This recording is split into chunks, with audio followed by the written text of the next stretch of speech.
escribió en uno de los comentarios eh, que explicara el tema sobre la transubstanciación, ¿verdad? Habrá hermanos que sabrán lo que es y habrá otros hermanos que no entiendan este término. Y quisiera explicaroslo, ¿verdad? Vamos a dar eh, la explicación que da la Iglesia sobre la transubstanciación y también vamos a ver si esos primeros cristianos creían en la presencia real de nuestro Señor en la Eucaristía. El vídeo que me mostró este hermano me mandó un enlace y el cual ese enlace, una persona no católica, pues nos llamaba papistas, que la doctrina de la transubstanciación es una herejía y ustedes pues imagínense la infinidad de cosas más que pueden decir este tipo de personas. En primer lugar, la herejía no la declara una persona fuera de la iglesia, es la misma iglesia la que declara que es herejía y cuál es la sana doctrina. Así que esa persona no está haciendo buen uso de ese término. En la iglesia la que determina lo que deben de creer los cristianos, no una persona de cualquier secta, ¿verdad? Pero bueno, olvidado ya los comentarios de este hermano, que no tiene cabida, ¿verdad? Para nosotros los católicos, sino que vamos a empezar a explicar lo que es la transustanciación. ¿Qué es la transustanciación? La transustanciación es el término teológico para explicar que después de la plegaria eucarística del sacerdote, lo que es pan ya no es pan, lo que es vino ya no es vino, ¿verdad? Transubstanciación, o lo que es lo mismo, presencia real, como hemos dicho, nos enseña la Santa Fe Católica que nuestro Señor Jesús está de manera verdadera, real y sustancialmente presente en el Santísimo Sacramento del altar. Es sacramento porque es signo sensible, pan y vino, y eficaz porque produce lo que significa, de la gracia invisible y porque contiene al autor de la gracia, que es el mismo Jesucristo, nuestro Señor. Pero cuando decimos verdadera, ¿qué queremos decir? Pues que es verdaderamente la misma carne de nuestro Señor Jesús. No es una mera figura, no es una mera presencia, ¿verdad? Como enseñaban, por ejemplo, los luteranos. Los luteranos enseñan otra cosa bien diferente. Ellos dicen o usan el término con sustancia, ¿verdad? O sea, que el pan sigue siendo pan, pero que el Señor está dentro de ese pan. La sustancia no cambia. Por eso es una doctrina totalmente ajena a la doctrina cristiana. Pero ¿qué quiere decir? Que el Señor está sustancialmente. Pues quiere decir que la presencia del Señor en la Eucaristía no es meramente virtual, ¿verdad? No es como si encendiéramos un foco de luz y aparece el Señor. No, no.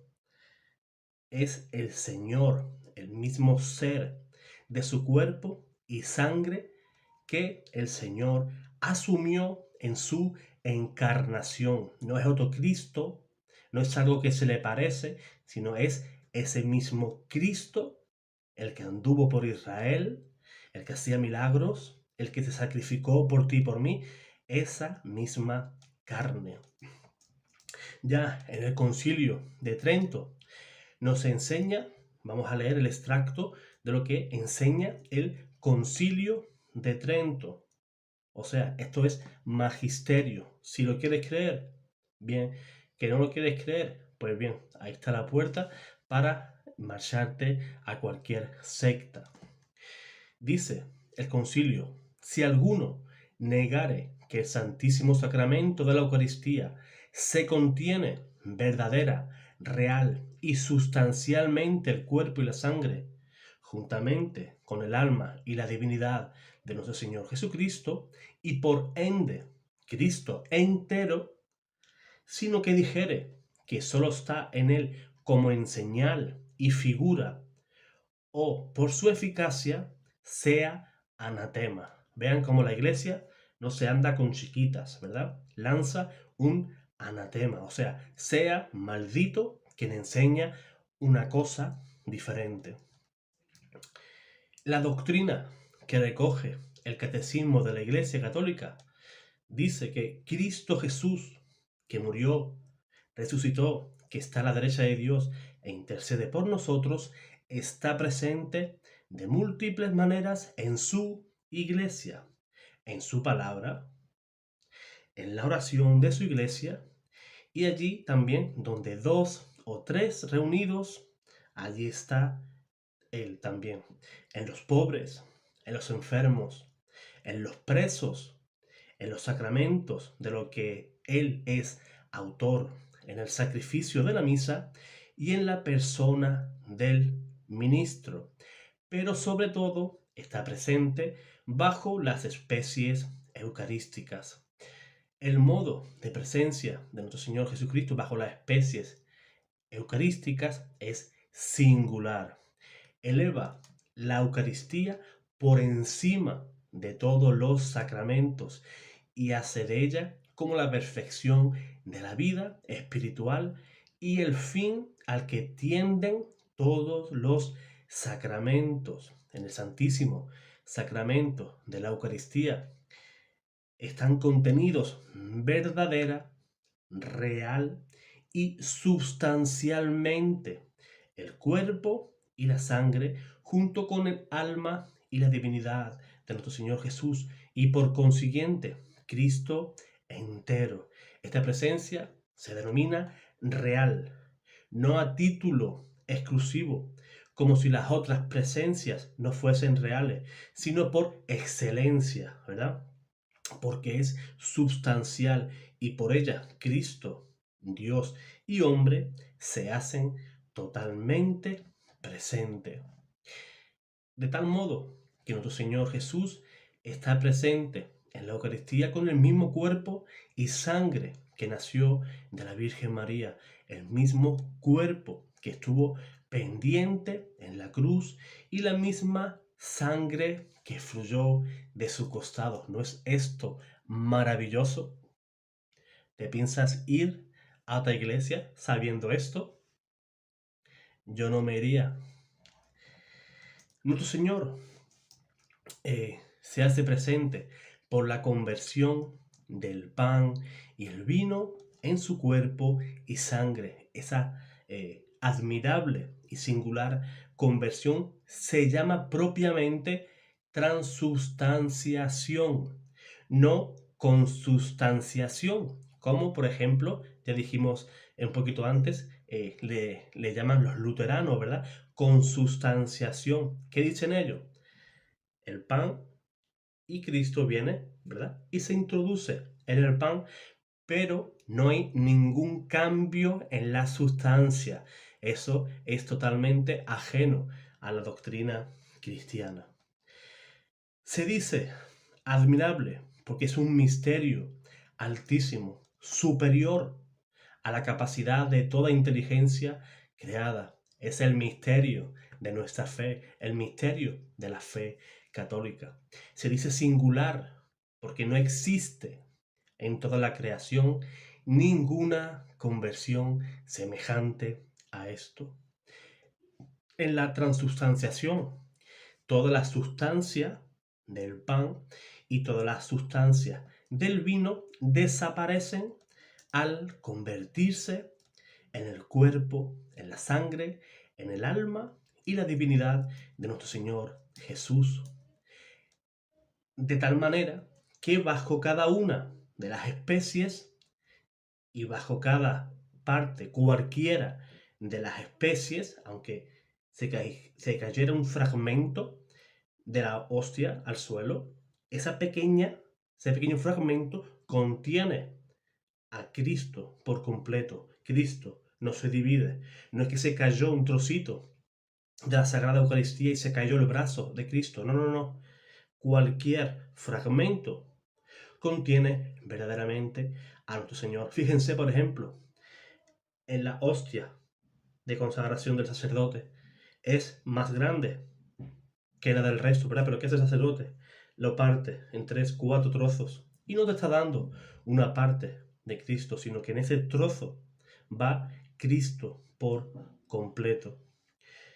Es de fe, por tanto, que de toda y sola la sustancia del pan y del vino se transustancia, ¿verdad? O sea, cambia la sustancia. De ahí viene el nombre, transubstancia. Esa sustancia cambia. Lo que es pan ya no es pan. Lo que es vino ya no es vino. Se transustancia en toda y sola la sustancia del cuerpo y la sangre de Cristo. Ahora bien, ¿qué es lo que permanece? Pues permanecen sin sujeto de inhibición por poder de Dios en la Eucaristía los accidentes, especies o la apariencia del pan y del vino. ¿Cuáles? Los accidentes, ¿verdad? Que permanecen después de la transustanciación, pues es el peso. La sagrada forma no pierde peso. El tamaño es el mismo. El sabor es el mismo. La cantidad es la misma. El olor, el color, el sabor, figura, medida, todo, ¿verdad? Solo cambia la sustancia. Por la fuerza de las palabras, bajo la especie de pan, se contiene el cuerpo de Cristo. Y por razón de la compañía, o fíjense este término, concomitancia, ¿verdad? Junto con el cuerpo, por la natural conexión, se contiene la sangre y el alma por admirable unión hipostática de la divinidad de nuestro Señor Jesús. ¿Qué es la concomitancia? Por ejemplo, muchas personas se enfadan porque en misa el sacerdote solamente les da la Eucaristía, ¿verdad? Le dan el pan. Y muchos de nosotros pensamos que nos dan una parte de Cristo, solamente el cuerpo, ¿verdad? Y la sangre está por un lado y el cuerpo está por otro. No, no, no, así no es. La concomitancia, ese término, nos viene a decir que Cristo completo está bajo la especie del vino por completo y también está por completo en las especies del pan. No es que la sangre ande por un lado y el cuerpo ande por otro. Si tú tomaras esa sangre, ese vino, perdón, pues tomarías a Cristo por completo. Igual que si tomas la sagrada forma, la Eucaristía, igualmente tomas a Cristo completo. ¿Y qué se contiene por razón de las palabras bajo la especie del vino?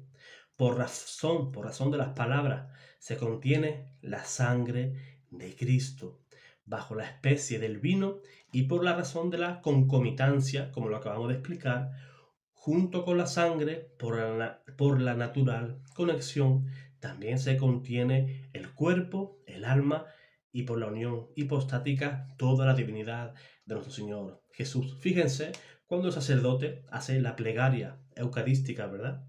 Y parte el pan. ¿Qué es lo que hace?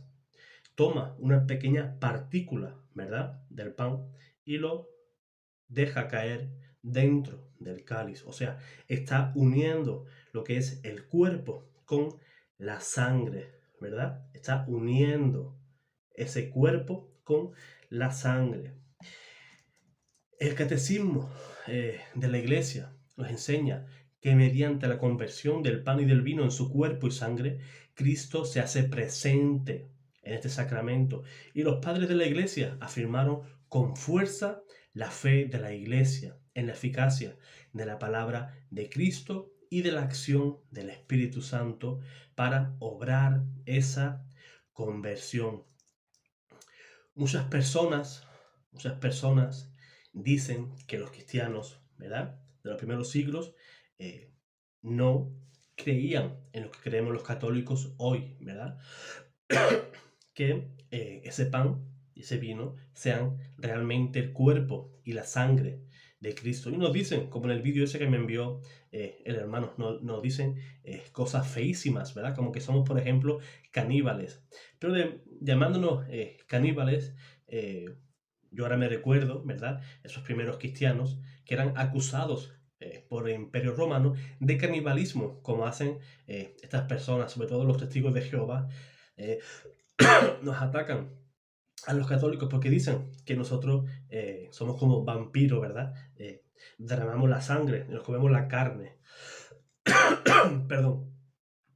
Y en cierta forma nos están dando la razón, porque en el antiguo Imperio Romano a los católicos nos acusaban de comernos bebés, ¿verdad? Porque decíamos, o ellos creían que nosotros los cristianos nos comíamos al bebé de Dios, ¿verdad? Al hijo de Dios y hacíamos reuniones caníbales. Nada que ver. Además, el sacrificio que se hace en la misa es un sacrificio incruento. ¿Cómo vas a decir que comiéndome un trozo de pan soy un caníbal? Absurdo, ¿verdad? Pero así son los argumentos de estas sectas. Este misterio de fe, ¿verdad? La Eucaristía se hace por omnipotencia de Dios. El sacerdote ministerial, el sacerdote, predica la palabra de Dios, presenta a Dios los dones, el pan y el vino, y los inmola. Fíjense que el sacerdote hace la epíclesis, ¿verdad? Coloca sus dos manos de esta manera sobre las especies eucarísticas, en señal del sacrificio, ¿verdad? En el antiguo Israel, de igual manera, se hacía el sacerdote, recogía los pecados del pueblo, colocaba la mano, igual que el sacerdote católico, sino la epíclesis sobre el cordero, y ese animal era el que se llevaba todos los pecados del pueblo. Pues de igual manera, el sacerdote del Nuevo Testamento recoge los pecados de todos nosotros y hace, o lo hace sobre el cordero pascual, ¿verdad? Un cordero ya perfecto, el que sí perdona nuestros pecados, que es Cristo. Y los ofrece al transustanciarlos, ¿verdad? El sacerdote, al transustanciarlos en el cuerpo y la sangre de nuestro Señor, obrando en nombre, ¿verdad? De Cristo y con el poder del mismo Cristo, de modo tal que sobre él está el poder de Dios. Fíjense lo que enseñaba Santo Tomás de Aquino. Fíjense qué interesante. Dice, el acto del sacerdote no depende de la potestad alguna superior, sino de la divina, de tal modo que ni siquiera el Papa tiene mayor poder que un simple sacerdote para la consagración del cuerpo de Cristo. No tiene el Papa mayor poder que un simple sacerdote. Tampoco ningún obispo diocesano, sino que esa potestad ha sido dada, ¿verdad?, a todos sus sacerdotes y obispos. Al mandar a los apóstoles, recuerden, en la última cena, en Lucas, capítulo 29, Lucas, capítulo 22, versículo 19, ¿verdad? ¿Qué dice el Señor? Hagan esto en memoria mía. Y en 1 de Corintios, capítulo 11, versículos 24 y 25, ordena reiterar ese rito del sacrificio eucarístico de mi cuerpo, que será entregado, ¿verdad? Y de mi sangre, que será derramada. ¿Qué decía el Señor en la institución de la Eucaristía? Este es mi cuerpo que se entrega por ustedes. O sea, no es simbólico. El Señor compara ese pan con el mismo cuerpo, no hace diferencia. Su cuerpo que se va a entregar, ¿verdad? Que va a ser inmolado en la cruz, no hay diferencia. El Señor en ningún momento da a entender, como dicen las sectas, que es un símbolo, sino el mismo Señor dice que este mismo pan, que es mi carne, pues esta carne es la que se va a inmolar en la cruz.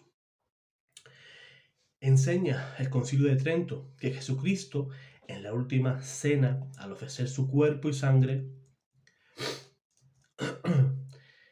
a sus apóstoles, a quienes entonces constituía sacerdotes del Nuevo Testamento, a ellos y a sus sucesores en el sacerdocio, les mandó que ofrecieran estos sacrificios eucarísticos. Por ejemplo, dicen muchos protestantes que no ven el sacerdocio católico por ningún lado. Pues recuerden a Melquisedec, ¿verdad? Hacía sacrificios de pan. Pues el sacerdocio era la sombra de lo que hoy es el sacrificio dentro de la iglesia cristiana. Y esto por el poder divino, ya que existe en la misma transformación una selección que indica, ¿verdad?, la penetración extraordinaria dentro de una misma cosa material. Hay un algo que cambia y algo que permanece inmutable, ¿verdad? En la divina invocación, como llamaban muchos sacerdotes, muchos santos padres, a la consagración, se da ciertos factores. Fíjense, número uno, una selección entre la sustancia y los accidentes, una penetración extraordinaria, distinguir ambos elementos para que desaparezca uno y permanezca el otro. Algo nuevo aparece, el cuerpo entregado y la sangre derramada de Cristo bajo una especie ajena, o sea, sacramental. Por esto, la conversión del pan y del vino en la misa implica dificultades más grandes que respecto a la creación del mundo. Fíjense cómo lo expresa Santo Tomás de Aquino. Fíjense, Santo Tomás de Aquino viene a decir que es más difícil, ¿verdad?, el cambiar la sustancia de algo ya existente a crear algo de la nada, pero que sea el mismo el que lo explique. Fíjense lo que dice Santo Tomás Aquino.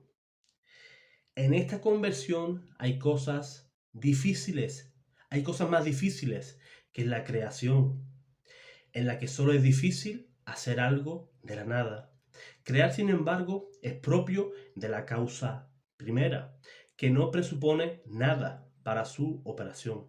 Pero en la conversión sacramental, o sea, en la Eucaristía, no solo es difícil que este todo, el pan y el vino, se transforme en este otro todo, o sea, en el cuerpo y la sangre de Cristo, de modo que nada quede de lo anterior, cosa que no pertenece al modo corriente de producir, sino que también queden los accidentes, desaparecida la sustancia. Pues bien, hermanos, después de explicar lo que es la transustanciación, ¿verdad? Hay un cambio de sustancia. Lo que ves con tus sentidos ya no es pan. Lo que ves a través de tus ojos, pan y vino, cambian sustancialmente y cambian y son realmente la sangre y el cuerpo de nuestro Señor. Pero muchos dicen que lo que enseña la iglesia, eso es, aparte de ser antibíblico, es algo diabólico, ¿verdad? Dicen. También dicen que la iglesia primitiva no creía en esto. Cosa que, aunque nos lo digan, son incapaces de demostrar. Desde el principio del cristianismo, la Eucaristía ha tenido un papel central en la vida de los cristianos. Maravilla ver la fe, ¿verdad?, y el cariño con lo que trataban a Jesús en el pan eucarístico. Por ejemplo, vamos a leer, por ejemplo, a San Ignacio de Antioquía, que en lo referente a la Eucaristía se presenta claro y tajante, no da lugar a dudas. Él en sus cartas, en esas 7 cartas que él escribió, llegó a decir que la Eucaristía es la medicina de la inmortalidad, y de una manera categórica expresa: la Eucaristía es la misma carne de nuestro Señor Jesucristo. Y además condenaba vigorosamente a los docetas que afirmaban que Jesús no había tenido un cuerpo verdadero, sino uno solo aparente. Y por este error comentaba el bueno de San Ignacio que no querían tomar parte de la Eucaristía y morían espiritualmente al apartarse de Dios. Y es más, sigue diciendo nuestro hermano San Ignacio de Antioquía, dice: esforzaos, por lo tanto, por no usar de una sola Eucaristía, pues una sola es la carne de nuestro Señor Jesucristo y uno solo es el cáliz para unirnos en su sangre, un solo altar, como un solo obispo junto con el presbiterio y con los diáconos, consiervos míos, a fin de que cuanto hagáis, todo hagáis según Dios. Por ejemplo, también el primer catecismo, ¿verdad?, de la historia de la Iglesia, la Didaché o la doctrina de los apóstoles, también es muy tajante al afirmar que no todos pueden participar de la Eucaristía, ya que no se puede dar lo santo a los perros. Antes de participar, nos exige haber confesado los pecados para que nuestro sacrificio sea un sacrificio puro y agradable a Dios. Por ejemplo, San Justino, mártir en el año 165, fue un mártir de la fe cristiana que murió decapitado por su fe. Es considerado uno de los mayores apologistas del siglo II. San Justino mantiene el testimonio unánime de la Iglesia al confesar que la Eucaristía no es un alimento como tantos, sino que es carne y sangre de aquel Jesús que se hizo carne. Y San Justino, con toda claridad, excluye la permanencia del pan junto con la carne del Señor, rechazando la consubstanciación, que es la doctrina de Martín Lutero. Lo confirma también el empleo que inventa San Justino para dar la palabra, dar gracias, que es lo que significa realmente la palabra Eucaristía, acción de gracias. Hasta él había tenido un sentido intransitivo. Él la usa en pasivo, él lo llama como alimento eucaristizado, que al pie de la letra traduciremos como, por ejemplo, alimento hecho en acción de gracias. También San Ireneo, ¿verdad?, el obispo de León, en la teología presentada por San Ireneo, él tenía la certeza de que el pan y el vino consagrados eran el cuerpo y la sangre, ¿verdad?, de nuestro Señor Jesucristo, y tajantemente, de una manera explícita, afirma que el cáliz es la propia sangre de Cristo y el pan ya no es pan ordinario, sino Eucaristía, constituidos por dos elementos, terreno y celestial. También San Hipólito, mártir, decía sobre la Eucaristía que es el cuerpo de Cristo, del cual todos los fieles se alimentan y no debe de ser despreciado. ¿Qué hacen las sectas? Desprecian el cuerpo de Cristo. Aun viéndolo con los ojos, son incapaces de reconocer al Señor. Yo siempre hago, ¿verdad?, esa comparación, ¿verdad?, de los fariseos, de los judíos. Veían cara a cara al Señor y eran incapaces de reconocerlos. Pues hoy, en el siglo XXI, los protestantes, teniendo la Santa Misa, la Eucaristía, delante de ellos, que se creen tan espirituales, ¿verdad?, y son incapaces de reconocer a nuestro Señor Jesús. Con respecto a Orígenes, él también pensaba que la Eucaristía, el Orígenes iba también en la misma línea que el resto de los padres de la Iglesia, y afirma que así como el maná era alimento en enigma, Ahora claramente la carne del Verbo de Dios es verdadero alimento. Como él mismo dice, como Jesús mismo dice, mi carne es verdadera comida y mi sangre es verdadera comida. Firmiliano, obispo de Cesarea, allá en el año 268, ¿verdad? Decía que cuán grande es el delito de quienes son admitidos o el de quienes admiten a tocar el cuerpo y la sangre de Cristo, no habiendo lavado sus manchas por el bautismo de la Iglesia, ni habiendo depuesto sus pecados, habiendo usurpado temerariamente la comunión, siendo así que está escrito, quien quiera que comiera el pan o bebiera el cáliz del Señor indignamente, sea reo del cuerpo y de la sangre del Señor. Son palabras de San Pablo a los Corintios. Tenemos también al gran San Atanasio. Él mismo decía que verás a los ministros que llevan pan y una copa de vino y lo ponen sobre la mesa, y mientras no se han hecho las invocaciones y súplicas, no hay más que puro pan y bebida. Pero cuando se han acabado aquellas extraordinarias y maravillosas oraciones, entonces el pan se convierte en el cuerpo y el cáliz en la sangre de nuestro Señor Jesús.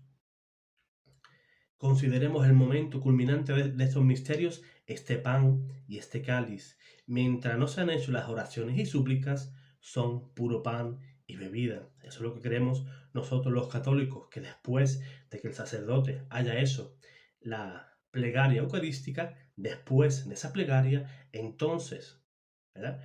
Recuerden que mientras el sacerdote hace esa súplica, por ejemplo, yo no veo en misa mucha gente que lo hace, pero en ese momento ponte de rodillas. Ese es el mayor momento, es el momento culmen, ¿verdad? Es cuando el Señor se hace presente, cuando el sacerdote hace la epíclesis, ¿verdad? Y hace esa bellísima plegaria.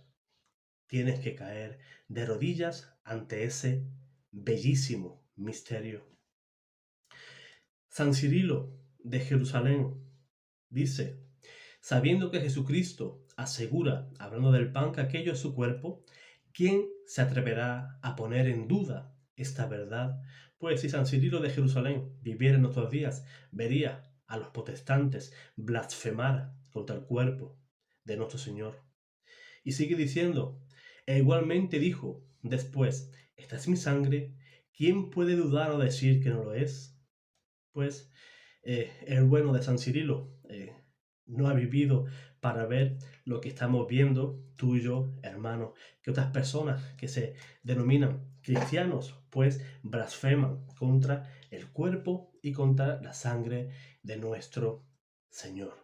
Pues bien, yo creo que el tema de la transubstanciación ha quedado explicado, pero no duden, no duden en dejar vuestros comentarios con cualquier duda o cualquier sugerencia. Yo te animo a cualquier hermano que si quiere apoyar este ministerio de Panagia Televisión, pues puede patrocinarnos a través de Patreon, o también se puede hacer miembro del canal. En la descripción del vídeo también dejaré el enlace para cualquier persona que quiera adquirir el libro que publiqué hace unos meses atrás, Apologética de Rescate. Si te interesa tener algunas enseñanzas mías en un libro, siempre para tenerlas a mano y poder estudiarlas sin problema, pues en la descripción del vídeo dejaré ese enlace para que te puedas hacer con ese libro. Así que, hermanos, pues te animo a que te esfuerces, que seas valiente, ¿verdad? Que te formes y que no te lleven a engaños esas personas, ¿verdad? De diferentes denominaciones, que aunque muchos de ellos vienen de buena fe, pero vienen a engañarte. Ellos fueron engañados y después de ser engañados tratan de llevar las mentiras que le han contado para ganar nuevos adeptos para sus sectas. Así que, hermano, te animo a que te esfuerces y seas valiente. Dios te guarde, Dios te bendiga.